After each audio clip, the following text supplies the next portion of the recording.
Okay guys, so this video is going to be a little bit shaky. I'm just doing a really quick video, and I'm doing this to try to answer some questions about the dimensions of the Mortal Kombat 2 Legacy cabinet or the Capcom Street Fighter 2 Legacy cabinet. So I'm just going to go over a few things because everybody keeps kind of asking me about the dimensions of these modifications and stuff. And the quick answer to that and a hard reply has been the dimensions are somewhat variable. That's why I could not really post too many of them in the video. We'll kind of move around to the cabinet. I'll kind of show you what I did. So the first thing you have to do if you're trying to push out the marquee is you basically have to unscrew the marquee, take out your dowel pins, take your panel, your top H panel off here, take off your speaker mount, take out the dowel pins, take that off completely. So obviously I'm starting out with assuming that people have this cabinet and assuming they already have it together. So when I say all those things, that's what I mean. So then what I did was I basically moved this out. No screws in it, no pins in it, nothing. Move this out until basically the very tip of this was not exceeding the T-molding on either side. This was straight, dead even parallel against this. And also underneath here, this sharp edge was not protruding this T-molding. So that was about the closest I could get all of those angles to push it out and not make it look like it didn't belong.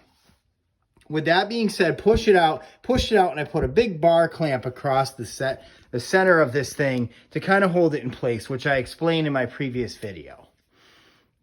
So with that being said, the first thing I did was I moved around to the back of the cabinet. And the width of this piece is literally going to be the identical to the stock arcade 1up H panel, I think is what this is called. Giving it a little bit of leeway that goes inside your T-molding. And basically what that is it's exactly the same. So as long as you match that up, the width is going to be the same. And same holds true for the speaker mount underneath the cabinet right here. Okay? So that's obviously going to be the same, but this is going to be longer. And I know I'm just doing this for customer satisfaction at this point. So this here, I basically, once this is clamped and this is pushed out, I just gave myself enough room where the top of this panel can go inside my marquee, which is probably 1/8 to 3/16 of an inch. And then I measured to the very bottom of the cabinet. Like I said, measurements are going to be variable. So I think I got, what do I got? 15 5/8? Yes. So 15 5/8 is the length of that. The width is the identical to this. Now, when you cut this out, right here, obviously these little tiny cutouts that go like this on this H panel, I would make those longer than normal. Again, same width, cross to cross, but I made mine at 3.5 inches. I actually made them a little longer than the actual V-grooved slot that's in this cabinet. And I want to mention one last thing about this panel is when you buy this panel and you put it on, when you move the marquee out, this will not be perfectly flat. This will literally, I had to torque it and kind of lean the tip of it in to sneak into that marquee. So it's not going to line up great. I'm sure you guys who've assembled this cab has had major problems. It's going to be a fight. And you have to kind of be graceful and take your time and have patience because this thing is in there kind of force fit even with my dimensions.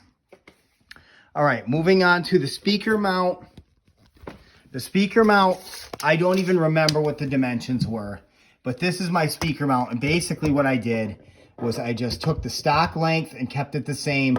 And then I literally pushed my tape measure up against my monitor and I came out until I hit the marquee.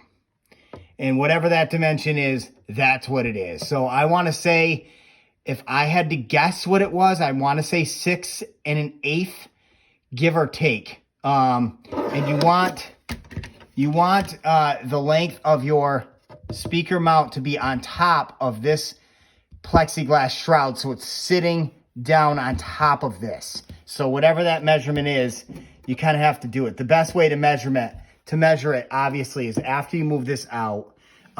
Don't have this top on, and you can take a nice accurate measurement to what that is. And then I cut it and traced it. So I hope that answers some questions to the measurements of how I got it to be this. And then obviously if you move your control deck up, this is obviously going to be a longer length as well, which I already have that measurement and it is in my previous video. So I hope this helped. Let me know if you have any other questions, and I hope I can answer, and I hope this video was quick enough to answer some questions for you guys, and I wish you luck. Take care. Please like and subscribe to my channel. Again, 8-Bit Vinyl. My name is Dwayne. Thanks for watching, guys. See you next time.